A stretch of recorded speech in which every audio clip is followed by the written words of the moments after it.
Allen Company, 47 years young and a proud sponsor, wishes OOIDA all the best as you celebrate 50 years.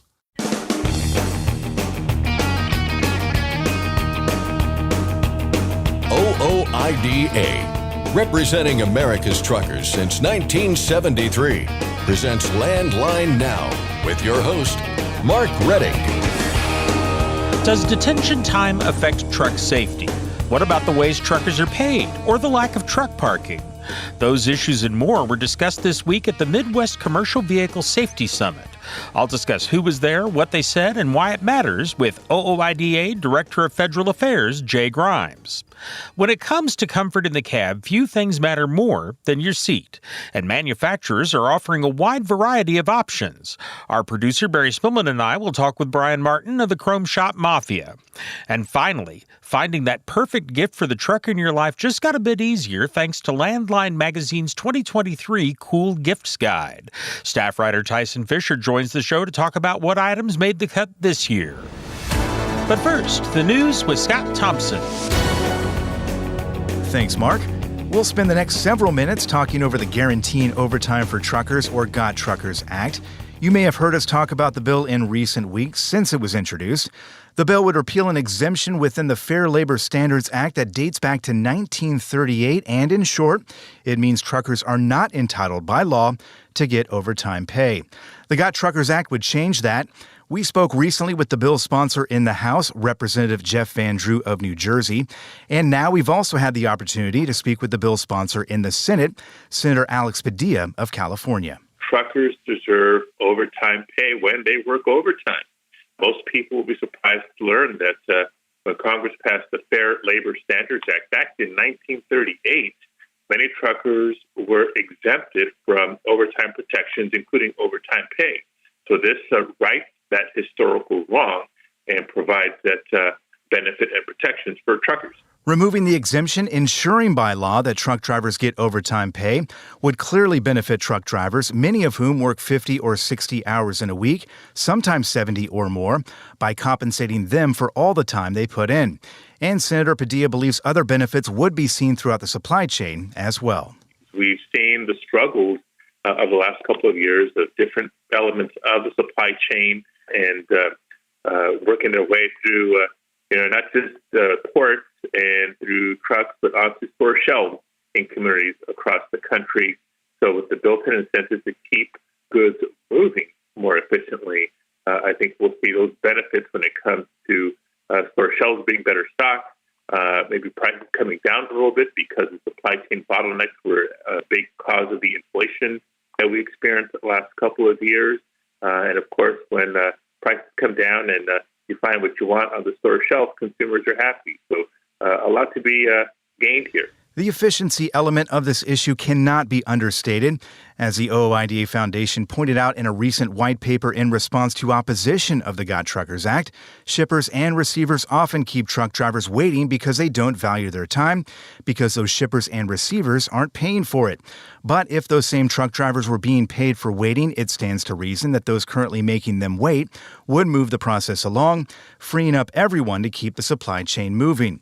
Some of the opposition out there to the GOT Truckers Act comes from the American Trucking Associations, which claims that guaranteeing truck drivers overtime pay won't ultimately make that big a difference because carriers will be incentivized to adjust compensation rates per mile or load to account for new costs associated with overtime hours. Senator Padilla has heard that talking point and others and says you have to consider the source when taking opposition into account. Well, I have heard some of the criticisms, and like anything else, you have to keep in mind where's the criticism coming from. When it's the big trucking companies, we know that it's the bottom line that they're interested in before truckers themselves. So that's a big, big reminder for all of us to consider when you hear the criticism. Second, we look at what the status quo is, and the status quo is unacceptable. When truckers are getting paid by how many miles they've driven as opposed to the hours and the work that they've put in, there is no incentive for addressing bottlenecks, whether it's cargo that doesn't move quickly enough at ports or at warehouses. So any incentive that provides for the country is good for everybody. Again, not just for consumers, but for the truckers delivering that to every community in America. As with any bill in Congress, a majority of lawmakers will need to get on board before it's sent to the president's desk for signature. The House version, again introduced by Representative Jeff Van Drew of New Jersey, was bipartisan out of the gate. Congressman Van Drew is a Republican. His leading co-sponsor, Representative Mark Takano of California, is a Democrat. But Senator Padilla's bill on the other side of Capitol Hill only has Democratic support as of right now. All 5 co-sponsors caucus with the Dems. The senator says he's working on building support, and that starts with informing his colleagues about the problem the Got Truckers Act seeks to address. Just like most people, a lot of them are surprised to learn of this trucker exemption when we point it out. And that's how we're building support. I think it's great news and very encouraging that there's bipartisan support for this measure already. We're working hard on the Senate side to pick up some Republicans. Senator Padilla said every state, whether it be a red state or a blue state or a purple one, depends on truck drivers to keep store shelves stocked and goods flowing. For that reason, he sees this as an issue that crosses party lines and feels confident the bill will pick up the support it needs. I do. And again, encouraged by the progress that's already happened on the House side in terms of bipartisanship or bipartisan support for this bill. Once we break down that this is not a union concern per se, and we get past some of those traditional political considerations, and you remind Republican and Democratic senators this is a fundamental protection for workers. It's a safety concern. It's a consumer benefit concern. It's a key part of continuing to drive down inflation. That's music to most people's ears. Which brings us to your role. U.S. senators and U.S. representatives are swimming in issues and bills and meetings and in hearings, so many of them probably aren't aware that the Got Truckers Act was introduced or even what it aims to do. Senator Padilla encourages truck drivers to call their elected officials in Washington, D.C. to help grease the skids. Sounds cliche, but it does make a difference. Contact your representative. Contact your member of Congress. Contact your United States senator and let them know that you support the Guaranteeing Overtime for Truckers Act. One of the easier ways to do that is to fire up the fightingfortruckers.com website on your phone or computer. You'll find more information about the Got Truckers Act at the top of the page with a one-stop shop for reaching out to your lawmakers with help on what to say. Again, that's at fightingfortruckers.com. And finally, an update on our recent Truckers for Troops campaign. Thanks to the generosity of OOIDA members, landline readers, and listeners, and the trucking community at large, just under $28,000 was raised for our nation's troops and veterans. Nearly 1,900 people made donations over the 2-week campaign in November, which coincides with Veterans Day each year. All that money will go directly to 2 separate projects. Some of it will be used to put together and send out care packages to troops serving overseas. The rest will go to the Veterans Community Project, which provides tiny homes and services for vets experiencing homelessness and other hardships at several campuses throughout the U.S., with more on the way. So on behalf of everyone here at Landline Now, Landline Magazine, and OOIDA, we thank you for your support and for giving back to those who keep America safe. And if you're still in the giving spirit, we should mention that you can donate all year long by searching Truckers for Troops in your favorite search engine and by following the link there. We've also got a link at landlinenow.com. That's Landline Now News for today. I'm Scott Thompson. Thanks, Scott. Next, I'll discuss the Midwest Commercial Vehicle Safety Summit with OOIDA Director of Federal Affairs, Jay Grimes. We'll be back in just a moment with more news and information. I'm Mark Reddick, and this is Landline Now. Thanks for listening. Be sure to like and subscribe. If you want more content, go to landline.media to get updated news, information, and archived editions of our show. Once again, that's landline.media. Today's rising costs affect everyone. Replace your harmonic damper with a genuine ViberTech TVD viscous damper to prevent costly repairs and downtime. Keep your money in your pocket and your truck on the road with ViberTech TVD. Recommended replacement at 500,000 miles or 15,000 hours. Ready to make more money? Use a better load board. For a limited time, get 50% off TruckStop Load Board Pro. Just go to truckstop.com/go and enter promo code READY2023 when you purchase Load Board Pro. Firestone tires are for more of everything. more miles for every tire dollar, and more confidence in your fleet. At Firestone, we help fleets save with dependable value. Find your local Firestone dealer today at firestonetire.com/dealer.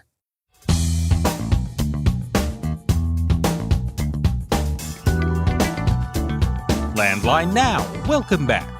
This week, Kansas State University acted as host for the Midwest Commercial Vehicle Safety Summit, a gathering of researchers, federal officials, and industry players that's taking place in Kansas City, Missouri.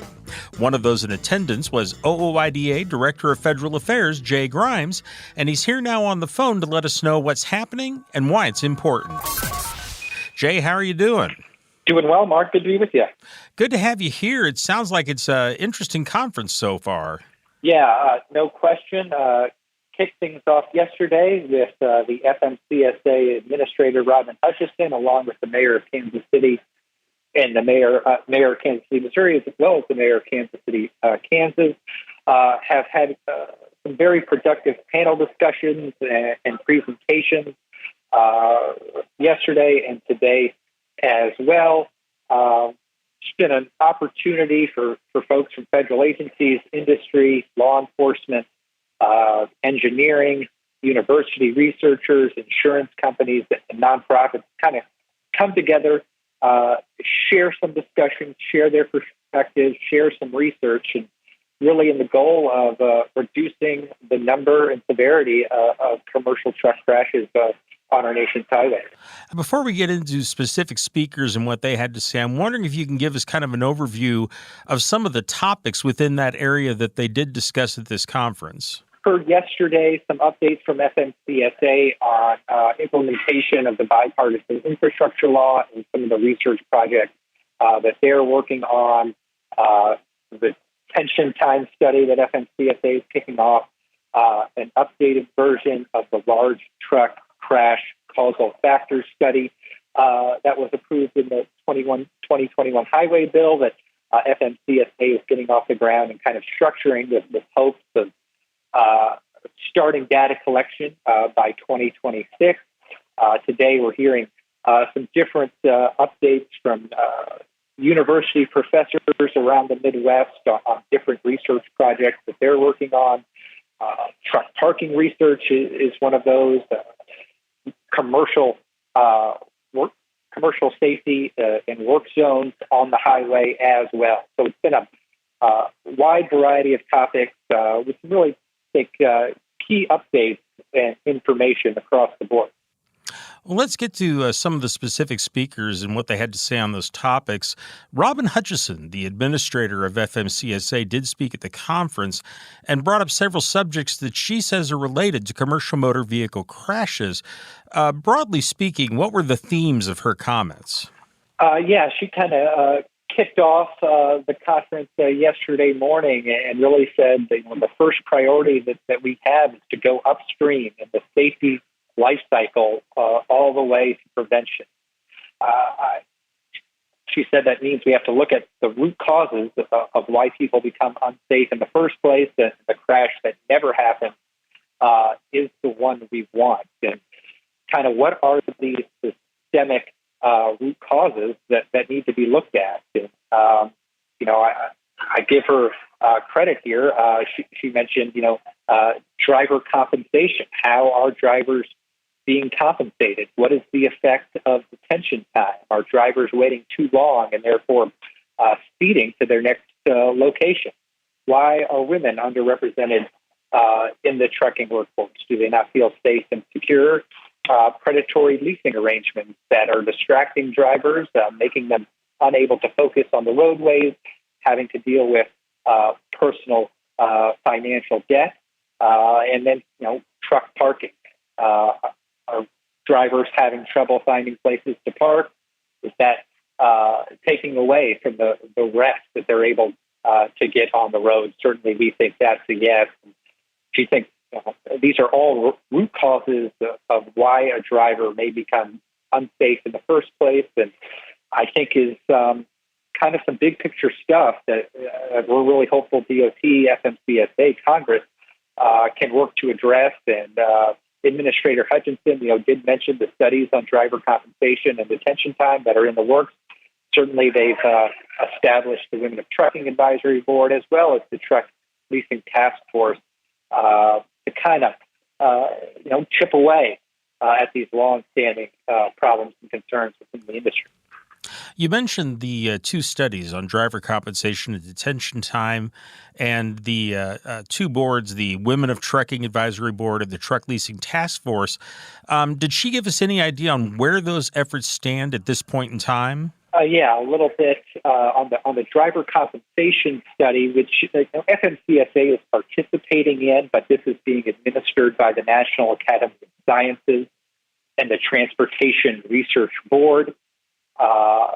They kicked their work off earlier this year, and the target date to release their report is going to be July 2024. And then on the driver compensation study, looking at 2025 on that one. And this study that we saw an information collection proposal published recently is really going to be the most comprehensive study that FMCSA has undertaken when it comes to detention time, looking at, I think, perhaps 2,500 drivers over about a year's worth of data collection. So I think that could really shed a lot of light on the detention time issue and really make the case to Congress, make the case to some of these agencies that substantive action and policy is needed to cut down on these excessive detention times. I know the Women of Trucking Advisory Board has kind of met for over a year now. They're putting together their final report to the FMCSA, and the Truck Leasing Task Force is a little bit behind. They've had a couple meetings so far, and will continue to meet over the course of the rest of this year and into next year before they submit a report to DOT and the Department of Labor as well. Let's go on to one of the other speakers. And this one's kind of interesting. Stephen Burks, who's from the University of Minnesota, gave a presentation. What was his overall topic? Yeah, so he was looking at these claims of the truck driver shortage and this notion that younger drivers, under 21 drivers, teenage drivers, could be a solution to the driver shortage myth. And, really referencing the pilot program that has been approved by Congress and FMCSA is in the works of implementing and gathering data there. And Mr. Burks is a professor from Minnesota. He is actually a member of the driver compensation study committee that is active right now. And he really started off by kind of giving a historical perspective of ATA, the American Trucking Associations, and their decades worth of history on, claiming a driver shortage. He mentioned it goes back to 1985. He had a long list through the years of all the driver shortage claims that ATA has made, and really kind of shot those down, looking at some economic data, some Department of Labor data, Bureau of Labor Statistics, information as well, to really kind of emphasize that the trucking industry is not really different than any other blue collar industry in America. Certainly, it's going to have its ups and downs. When wages and rates are good, you're going to see more people entering the industry. When economic conditions are tough, you might see a rise in people leaving the industry. But there's really no long-term driver shortage, as ATA has perpetually tried to make the case for. And then he kind of, with that backdrop, kind of went into discussion on if younger drivers and 18 to 21-year-old drivers would be the solution. And his answer was really emphatically no. And he kind of alluded to the high turnover rate among these large truckload carriers, where we see turnover exceeding 100% in some situations, and kind of, oppose some of the claims that ATA and their economists and some of their other industry officials have made. And he kind of modeled out, if you include younger drivers industry-wide, turnover rates are only going to increase. So really, I think did a masterful job presenting a lot of the data that's out there, presenting some of his insights and research and statistical modeling that he's done to really push back that, adding younger drivers, adding more drivers into this thing isn't going to necessarily solve the driver shortage in any way. Did he address the safety concerns that some have regarding teen drivers?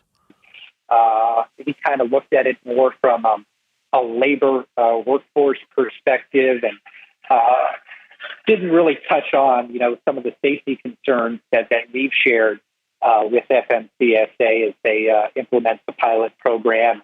When you look at all the research and data that's conducted on driver population, it's pretty clear that younger drivers, more inexperienced drivers, crash more. But that was not really the focus of Professor Burks' presentation earlier today. Okay, let's go on to a panel discussion that took place there on commercial motor vehicle safety in work zones. Who was on the panel? Yeah, we had 3 representatives from different departments. Chris Brooks from the Michigan Department of Transportation, Corey Pennington from the Ohio Department of Public Safety, and Aaron Reimer from the Ohio Department of Public Safety. And really, I think they spoke to the increased dangers and crash rates in these work zones and kind of, really trying to see what solutions can be implemented. And, as we have billions and billions of dollars from that 2021 infrastructure bill, we're going to have a lot more construction areas across the country and really trying to prevent some of these higher crash rates that we see in these work zones across the country right now. You mentioned solutions. What solutions did they discuss? They talked about, alerting drivers to when these work zones are going to be apparent, trying to, reduce speeds through these work zones. And really, this is going to be a coordination, from DOT headquarters as well as the state and local offices too. But I think it's really something that, not only commercial drivers need to be aware of, but the general public needs to be aware of that when you're coming up and approaching these work zones, you've really got to take extra caution because these are, when you look at the research and statistics, these are far more dangerous areas on the road compared to normal conditions. So it really falls on everybody to kind of keep an eye out, be vigilant, and be cautious when approaching and traversing through work zones across the country. Did they discuss at all why the work zones are more dangerous? Sure, and I think you've got congestion areas where 4 or 6 lane highways come down to 2 areas, so limited space. It's just going to create more interactions with the traffic there. So there's some other solutions besides just kind of keeping a more watchful eye. But as these work zones are dangerous, and that's really something to be mindful of. Okay. Well, Jay, we've run out of time, but thank you very much for all the information. We certainly appreciate it. Okay, thank you. I've been talking with Jay Grimes, OOIDA's Director of Federal Affairs, about the Midwest Commercial Vehicle Safety Summit, which is taking place in Kansas City, Missouri. We'll be back in just a moment with more news and information. Please stay with us for a short commercial break. I'm Mark Reddick, and this is Landline Now. Control your toll costs and eliminate tolling headaches with Prepass Tolls. Prepass Tolls means toll volume discounts. Just one invoice for all tolls and fewer violations. Call 877-878-5970 or go to prepass.com. Attention all truckers, Dean Michael, the tax doctor here. I want to talk to you about those dreaded tax problems. I know you want to keep on trucking and not even think about them, but let's face it, they're not going away all on their own. You need professional help. I've been helping truckers put their tax problems in the rearview mirror for years. I can help you too. Call me now for a free consultation at 888-557-4020 or go to mytaxhelpmd.com. It's like I always say, keep your eyes on the road, I'll keep mine on the IRS. 888-557-4020. It's tested and proven. Burn 2.1% less fuel when you balance all wheel ends with Centromatic. Call 800-523-8473 to get the OOIDA discount. Landline Now. Thanks for joining us today. I'm your host, Mark Reddick. It's time for another installment of Mafia Secrets, Advice from the Boss Man, with Brian Martin of 4 State Trucks, home of the Chrome Shop Mafia. Once again, I'm here in Studio A with our producer and resident gearhead, Barry Spillman, and we're on the line with Brian Martin of Joplin, Missouri's Chrome Shop Mafia. Brian, how you doing? Hey, guys. Doing mighty fine. How's things up north? Fantastic. Thank you for asking. You bet. Well, we're going to talk today about seating options, which is pretty darn important for anybody driving truck and being in there for a long period of time. I guess, Brian, the thing I'm curious about are what are the basics these days? What should you expect to get in any seat that you buy? Well, you make a good point there. When you're a driver or an owner-operator, and it comes to, top 5 most important things on your vehicle, the seating has definitely got to be up there at 1, 2, or top 3 for sure. But, seating's came a long ways the last 15 years. I can remember it wasn't that long ago, and we've talked about this on segments in the past, where you could walk through the seating department at any Chrome shop or dealership, and really the seats were going to start at about $349, and they were going to go up to about $575, $599 for a top-of-the-line seat. But as, inflation and cost of materials and labor and COVID happens, those prices have really, really been pushed up over the last midterm, the last few years.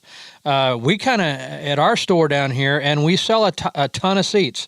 We've got kind of the 4 major food groups, and it's bumpers, exhaust kits, fenders, and seats. And that's really, the large majority of our customers are coming in primarily to look at one of those 4 categories. And, now seats kind of start at $500 and go well up over $1,000, even into the 1,200s, 1,300s, and things like that. But, you've got so many enhanced suspensions and multiple lumbars. It wasn't that long ago, lumbar was a knob, a mechanical knob on the backrest where you turned that knob and you could kind of feel some sort of metal structure pushing on your the middle of your back. And that was lumbar not all that long ago. Well, now some of these seats have 5 different lumbar air pillows, both in the backrest and in the lower cushion. As I mentioned, improved suspensions with some very high-tech advanced hydraulic and gas shocks to work alongside the airbag that's in the base. They've got new suspensions with improved geometry that just takes a lot of that hard jar, kind of that spine-cracking jar out of some of the rough spots in the road and things of that nature. And then the ultra leathers. I got to tell you, we sell some genuine leather seats, but these ultra leathers, there's a lot of pros for the ultra leather, maybe that even outperform the genuine leather. So they've just came a long ways. And man, if you're going to be stuck in the cab, whether you're driving or sitting in the seat doing paperwork or killing time or whatever, when you're going to be in that seat, sometimes 15, 16 hours a day, you want the very best that your budget can afford, or you want the very best that the industry has to offer. So it's kind of an ever-changing product line, but it really has came a long ways just in the last 7-8 years. Brian, let's put this price thing in perspective. I'm going to go back here about 10 or 12 years ago, but remember the Bose ride? Remember the Bose ride? Weren't those like $6,000 or something like that? They were, and nothing to take away from Bose. And I've told this story to several people over my career. I probably have talked truck seats as much as anybody on the planet, and talked to different drivers and manufacturers and everything, but primarily customers about them. I probably know 4 guys, maybe, that ever had a Bose seat or got to drive in a Bose seat. I think they were that Lamborghini of seats that everybody talks about, and they know a distant friend of a friend of a friend that has one, but nobody really ever nobody largely sprung for the investment to own a Bose seat that I ran across. What was your guys' experience? I think they were trying to get insurance companies. I mean, I think that was they realized they were so expensive. They were trying to go with the insurance companies or people with lower back pain.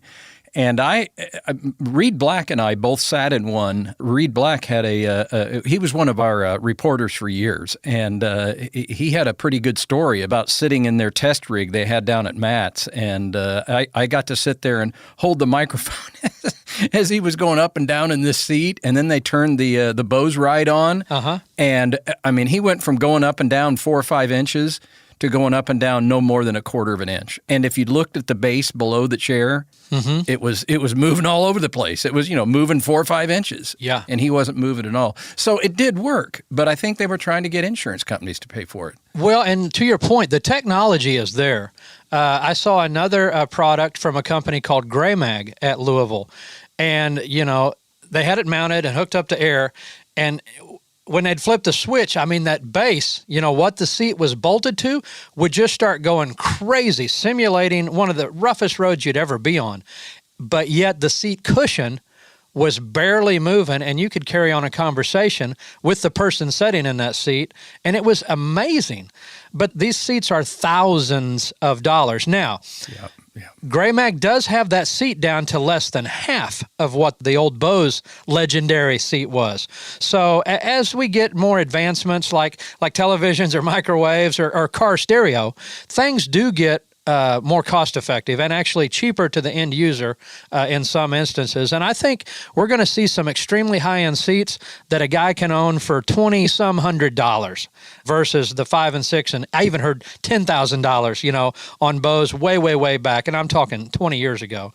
But I think that is coming, and guys will actually be able to come up with a way to afford a $2,500 seat if you have recurring back pain, if you've had recurring multiple back surgeries, if you've got, old sports injuries or whatever, you're going to be able to get that now for something that you can reason in your mind and say, okay, if I go borrow $2,500 and I pay that out over a year, that seat's really worth that to me and I want that seat. I think those are in the marketplace now, although they may not be real common.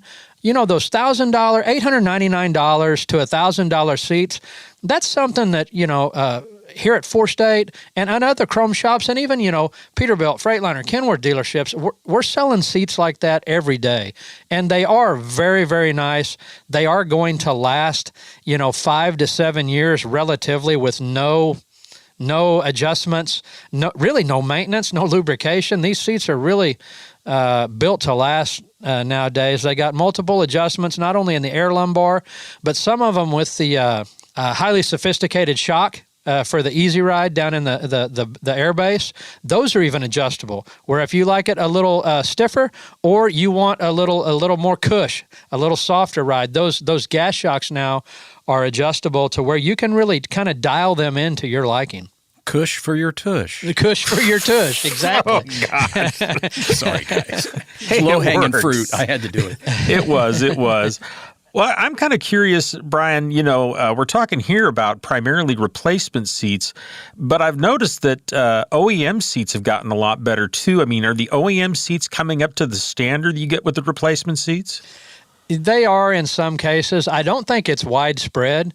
I think manufacturers, a lot of times, just like Ford or GM, they don't always spend the most money they can on the seat or the steering wheel or the sound system for that matter. They kind of find that happy medium, and that's their happy place. And then, if you want to upgrade to the King Ranch, in the case of Ford, you can certainly do that. But I think a lot of the aftermarket seats are largely superior to the seats that come in the new trucks. I just think they offer a lot more. I know if you buy an aftermarket seat versus going to the dealership and ordering the seat that came out in your truck, you're going to save a ton of money going with an aftermarket seat and be able to have some options in there, whether it's, armrest or color or multicolor or upgrades or heat and cool or massage or things of that nature. You're going to have a lot of that in the aftermarket where you probably won't get hardly any of that when you spec out your new truck, let alone order one off the dealer's lot or buy one off the dealer's lot, rather. Well, I'm kind of curious. I want to go back a little ways here, Brian, because you used a term there that I have not heard before, and that just may be displaying my ignorance, but ultra leather. What the heck is ultra leather, and how does it compare with cloth or regular leather or vinyl? Well, it's kind of a play on words, but let's just call it simulated leather. Ultra leather is the brand, but for a decade or better, probably the biggest part of 2 decades, our best-selling seat was the Bostrom Wide Ride. You guys have seen those in show trucks, and I mean, they're real like cushy, pillowy looking, like they're a wide, really inviting seat, and they've just got the smoothest leather material. Well, that was never leather at all. It was ultra leather, and I don't know its origin or where it's made or who the supplier is, but that stuff was so soft, and it would never crack and dry crack. Even though that does give real leather character, sometimes you don't want that. And the ultra leather would seldom, if ever, get that weathered, aged, dry cracking to it. It was always like soft and pliable. And the great thing was all you had to do to clean it was like 409, Windex, just your basic household cleaners. You didn't have to be specific with, the leather treatment and then the leather conditioner and then the leather after treatment. It was like the ultimate and user-friendly to clean. And, of course, it didn't, soak up and get stained like cloth does. It was just a really cool, and still is to this day, and a lot of manufacturers offer truck seats that are ultra leather, which is a synthetic leather that, in my estimation, it's better than the real stuff. Wow. That's amazing and interesting. What are some of the latest innovations? We've talked about things that go back, even 20 years, but what in the past couple of years are the newest innovations in these seats? The most highly sought after, and we heard murmurings of these and got to saw them at Louisville maybe every year for the last 4 or 5, was the heated and cooled seats. And I'm not going to use the word air conditioned because they're not really air conditioned or cooled. They're really just vented. It's just blowing ambient temperature air up through the seat. So if you've got your air conditioner on and the cab's cool, you're blowing cool air up through the seat, which is the same way largely I think a car or pickup truck seat works. But you can actually now get these, and they are one of our hottest selling crazes down here at Chrome Shop Mafia is the Vendetta seat, which incidentally is real genuine leather, but they're in stock and they come heated and cooled. And, this time of the year, everybody's getting really heat sensitive. Like when they, get up out of the bunk before they go to work, and get up there in the driver's seat, they want to click that heat on, give it 10 minutes before you jump in there, and then your seat's all nice and toasty warm. And then the same way you get into July and August, you can have that thing kind of cooling, blowing that cool air up through the seat cushion and backrest as you're rolling down the highway. So the latest request, and you can actually get it now for us, has been the heated and vented seats. Very cool. Well, Brian, we're out of time here. It's a lot of interesting stuff, and we could go on for some time, but thank you very much for all the information. You bet. We'll get together. We'll talk about seats sometime in the future. If you have questions for Brian Martin, you can email them to Bossman on Landline Now at ChromeShopMafia.com. I'm Mark Reddick, and this is Landline Now. Since you started, what you've loved about trucking is the freedom. Heading out on your favorite route, a good driving song, and thinking about truck insurance. Well, maybe not that last one. That's why we're here. At OOIDA, we have a full range of truck insurance products, expert advice, and great customer service, helping you get the right coverage for your operation. Go to OOIDA.com, because your job is to drive. Our job is to help with everything else. Welcome back to Landline Now. If you're like me, finding that perfect holiday gift for a family member or a friend is often accompanied by some head scratching and stress. Not always easy, but it's a bit easier finding a present for the truck driver in your life, thanks to the Landline magazine's recent article, Cool Gifts 2023. Staff writer Tyson Fisher put together a list of those cool gifts to give, and you could even ask for some, I suppose. And he joins us now to talk about what he found. Tyson, how you doing? Pretty good. Pleasure being here. Always good to have you here. And this is kind of a fun topic we're talking about here. You do this every year. You've got a good list, as you always do. Seems like you're looking for kind of a nice mix between practical, fun, unusual. Sure. And I think I've asked you this before, but how do you go about compiling this list every year? I mean, you'd think it sounds easy. I mean, the easy answer is I just search the internet for hours on end. That's a skill. It's a skill. Yeah, no, it is. Yeah. But that being said, I mean, it's really not as easy as it sounds because, I mean, several years ago when I started doing this, I mean, there was fewer websites to go through. You can go through Amazon and stuff like that. Sure. It's easier to search for stuff. But just the online retailers that are out there now and the different products with different GoFundMes and stuff like that, there's just so much stuff out there. Mm-hmm. Yeah, There is. Yeah. There's a lot of stuff out there. And so I know, I mean, the short answer is, I mean, basically what I do is I go on, Google and I just kind of search for what I think that truckers would appreciate. And there's different categories out there. I mean, obviously there's truck parts that is definitely included in this guide. Sure. But, there's other aspects of the trucking life to kind of, keep in mind. One thing that's in this guide has to deal with, sleeping, sleeping in the, in the cab of your, in your sleeper.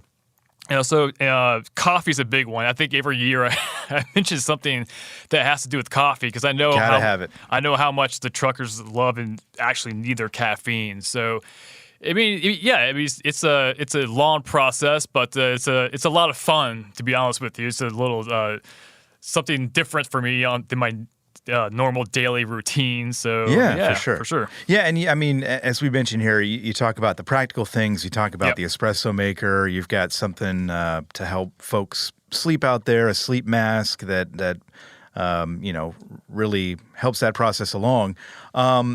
Looking at the list here, do you have a favorite item that you kind of picked out here, or maybe a couple that kind of stood out to you as being, hey, this is a really cool thing this year? There's two that kind of stick out for me, and they're both, drinking related. The first one you mentioned was the espresso. Sure. I wouldn't call it much of a machine, but it's a portable espresso maker, I guess you can call it, which essentially you can make espresso in your truck or your car or anywhere, any vehicle. Save some money there, too. Saves a lot of money. Yeah. Espresso's not cheap, but the other thing is there's some truckers out there that's probably immune to their regular caffeine intake with just coffee.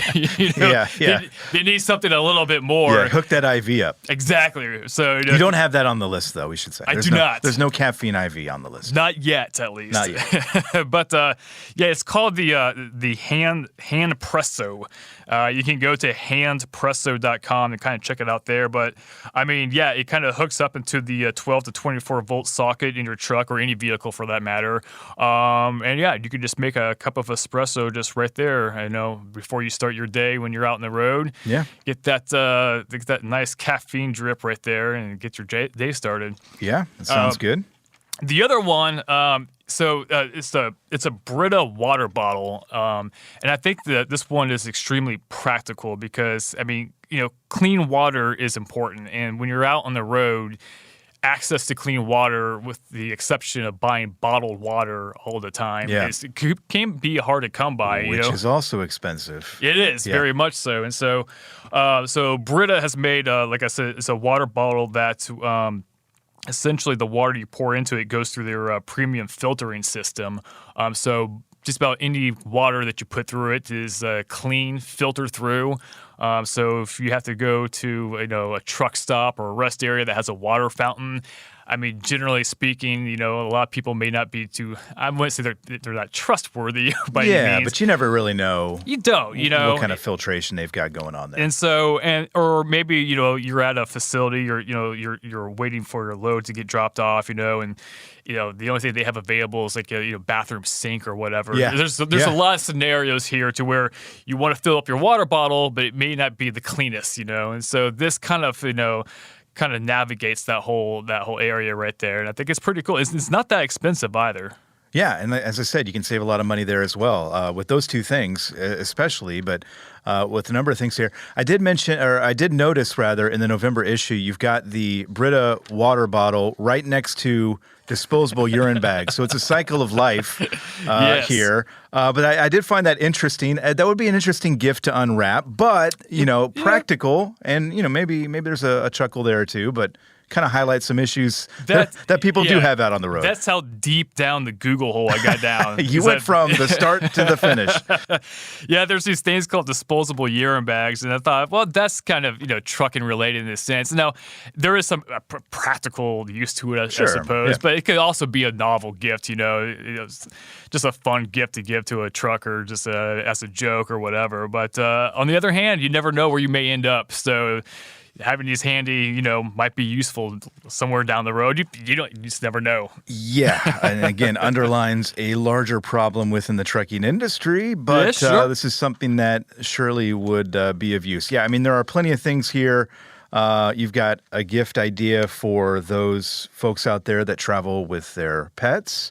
You've got something to help them sleep. You've got some cool stuff from 4-State Trucks. There's a lot of cool stuff that people can check out there at that website. Yeah, so this year I kind of featured the steering wheels they have available, and I kind of went on their website, and there's just an incredible amount of options you can choose to kind of just customize your truck. Your truck is your second home.